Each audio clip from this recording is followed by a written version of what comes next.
All right, guys, this is episode 12. We're talking about line plots and histograms. That's IXL R4 and IXL R12. So the first thing you want to do is you want to set up on your page and write down this list of numbers. So we're going to pretend these are all test grades. These are all the grades that kids earned on a test, and we're going to kind of examine them. So the first thing we're going to do is we're going to make a line plot. So to make a line plot is you need a line. So draw a line on your page. Skip a few lines and draw a little arrow. And what we're going to do is we're going to count, like, how many times did someone make each grade. So the different numbers I have here are, our largest number is a 93. I'm going to put 93 over here. And my smallest number is a 75. And then I have a, let's see here, we have an 80, an 82, an 85, and a 90. Okay? And what we're going to do is we're going to put an X every time we see this number. We're going to kind of make it like a bar graph in a ways. A histogram, I mean, a line plot kind of looks the same thing as a bar graph. So a 75, so I have a 70, I'm going to put an X above 75. So X means that one person got a 75 on their test. Okay? The next one's an 85. That means one person got an 85. The next person got an 85. The next person got an 80. And then an 82. Two people got a 90, so 90 and 90. One person got a 93, and one person got a 90.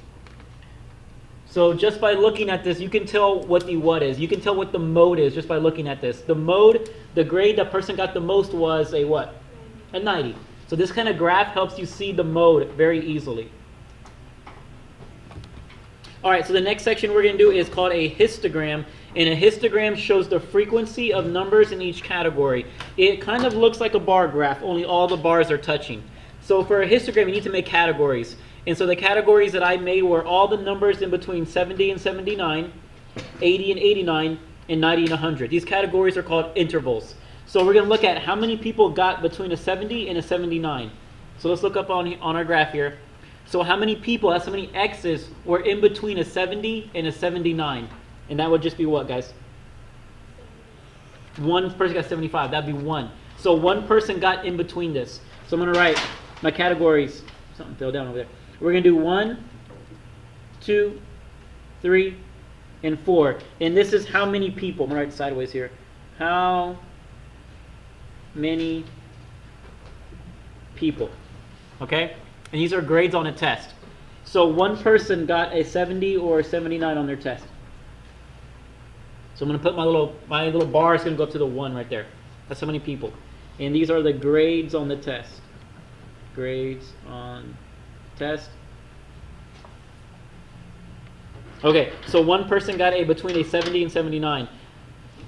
The next category is between an 80 and an 89. We can look on our histogram, on our line plot, and see 1, 2, 3, 4. 4 people got in between an 80 and an 89. I'm going to make that bar go up to here.